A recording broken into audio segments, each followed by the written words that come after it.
Nous avons fait appel à vous ce soir parce que depuis 30 ans, vous colportez une parole dont le sens n'est pas forcément relayé. C'est un petit peu comme si cette vérité était taboue. Tous les hommes et les femmes qui vivent sur cette terre, Yves Coppens, viennent-ils de la même souche? Absolument, absolument.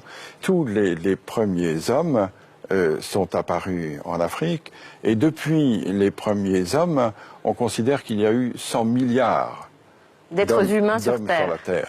Et les 100 milliards, comme bien sûr les 6 milliards d'hommes d'aujourd'hui, viennent tous de cette souche, de ce berceau tropical et africain.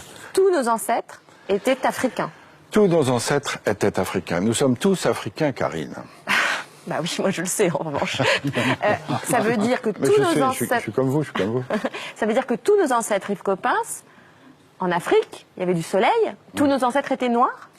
Tous nos ancêtres étaient certainement bruns, parce que, étant donné l'ensoleillement de l'Afrique, et étant donné probablement la peau nue qu'ils avaient il y a 3 millions d'années, ils ne pouvaient pas être autrement que bronzés.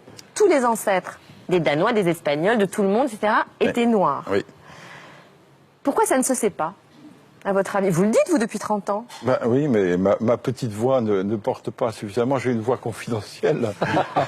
J'imagine la tête du monsieur hyper raciste qui est en train de nous regarder, qui fait non, c'est pas vrai. Ouh là, demain, vous allez avoir du courrier.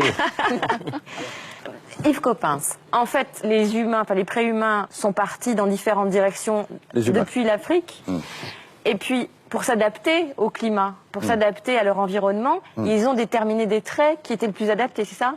C'est ça, c'est-à-dire que les humains, à partir de 3 millions d'années, à partir du moment où ils ont eu la culture, à partir du moment où ils ont eu la conscience, tout ça, ça a 3 millions d'années.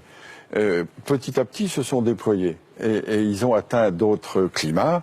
Et petit à petit, se sont adaptés à autre chose. Par exemple, pour aller en Asie, ils ont dû traverser des montagnes très très hautes, très ensoleillées. Et donc, petit à petit, leurs yeux se sont adaptés, c'est ça? En effet, l'œil bridé pourrait être dû à une sélection naturelle de ceux qui avaient la capacité d'accommoder plus que d'autres, parce que chacun sait qu'à de fortes altitudes, la luminosité est insupportable. Et comment est-on passé du noir au blanc?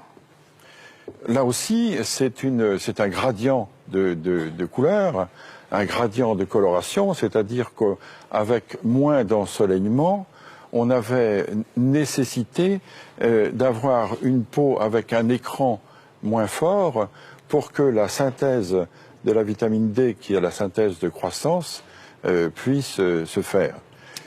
Donc par sélection, ceux qui n'avaient pas la vitamine D, donc les plus noirs, sont restés soit en Afrique, soit se sont éteints.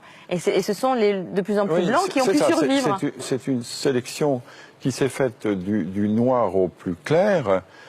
Si on a un écran de mélanine là où il n'y a pas beaucoup de soleil, la vitamine D ne se synthétise pas et on ne grandit pas.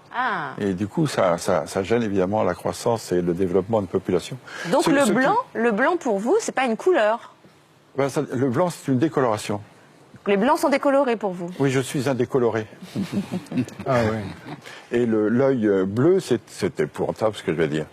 C'est un œil qui n'a pas de couleur, c'est le fond qui se reflète. Ah, c'est intéressant. Bah non. Bah si. Merci beaucoup Yves Coppens. Je voulais ajouter quelque chose qu'on ne sait peut-être pas assez. Vous savez qu'aujourd'hui, les 6 milliards et demi d'hommes qui sont sur la Terre sont 6 milliards et demi d'Homo sapiens sapiens. Or, dans la classification, notre classification scientifique, le genre Homo, c'est le genre humain. Le premier sapiens, c'est l'espèce sapiens, et le deuxième sapiens, c'est la race.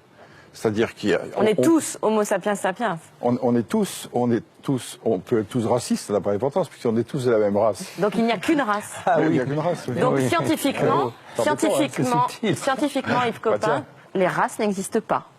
Oui, c'est ça. C'est-à-dire que scientifiquement, les races de 36 000 animaux existent toujours, mais en ce qui concerne l'humanité, il y a pour le moment sur la Terre une seule race humaine, qui est la race sapiens, de l'espèce sapiens, du genre Homo.